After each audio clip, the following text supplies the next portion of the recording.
Robin Hood and Allin-A-Dale. In the long ago days of King Richard and King John, there were many great woods in England. The most famous of these were Sherwood Forest, where the king often went to hunt deer. In this forest there lived a band of daring men called outlaws. They had done something that was against the laws of the land and had been forced to hide themselves in the woods to save their lives. There they spent their time in roaming about among the trees, in hunting the king's deer, and in robbing rich travelers that came their way. There were nearly 100 of those outlaws, and their leader was a bold fellow called Robin Hood. They were dressed in suits of green and armed with bows and arrows.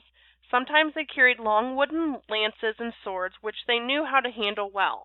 Whenever they had taken anything, it was brought and laid to the feet of Robin Hood, whom they called their king. He then divided it fairly among them, giving to each man his just share. Robin never allowed his men to harm anybody but the rich men who lived in great houses and did no work. He was always kind to the poor, and he often sent help to them, and for that reason the common people looked upon him as their friend. Long after he was dead, men liked to talk about his deeds. Some praised him and some blamed him. He was indeed a rough, lawless fellow, but at the time people did not think of right and wrong as they do now. A great many songs were made up about Robin Hood, and these songs were sung in the cottages and huts all over the land for hundreds of years afterward. Here is a little story that is told in one of those songs. Robin Hood was standing one day under a green tree by the roadside. While listening to the birds among the leaves, he saw a young man passing by. This young man was dressed in a fine suit of red cloth, and as he tripped gaily along the road, he seemed to be as happy as the day. "I will not trouble him," said Robin Hood, "for I think he is on the way to his wedding." The next day Robin stood in the same place. He had not been there long when he saw the same young man coming down the road, but he did not seem to be so happy this time. He had left his scarlet coat at home, and at every step he sighed and groaned. "Ah, the sad day!" he kept saying to himself.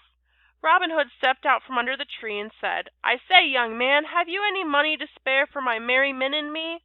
"I have nothing at all," said the young man, "but 5 shillings and a ring." "A gold ring?" asked Robin Hood. "A gold ring?" "Yes," said the young man, "it is a gold ring. Here it is."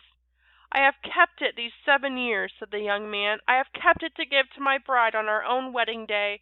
We were going to be married yesterday, but her father has promised her to a rich old man whom she has never seen, and now my heart is broken." "What is your name?" asked Robin. "My name is Allin-A-Dale," said the young man. "What will you give me in gold or fee," said Robin, "if I will help you win your bride again in spite of the rich old man to whom she has been promised?"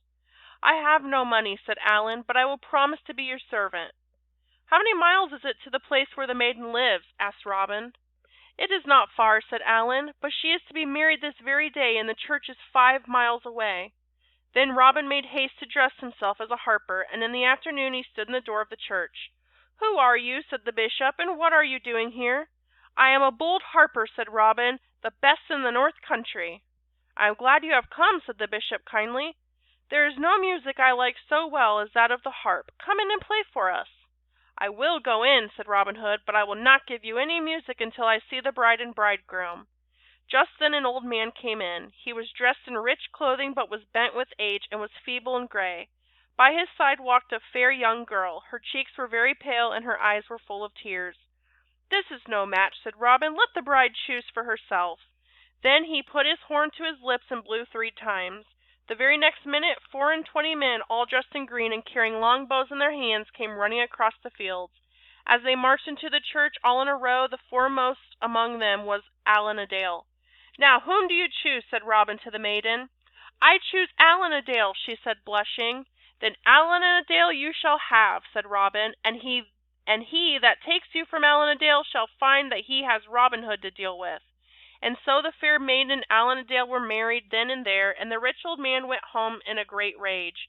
And as the old song says, "And thus having ended this merry wedding, the bride looked like a queen, and so they returned to the merry green wood amongst the leaves so green."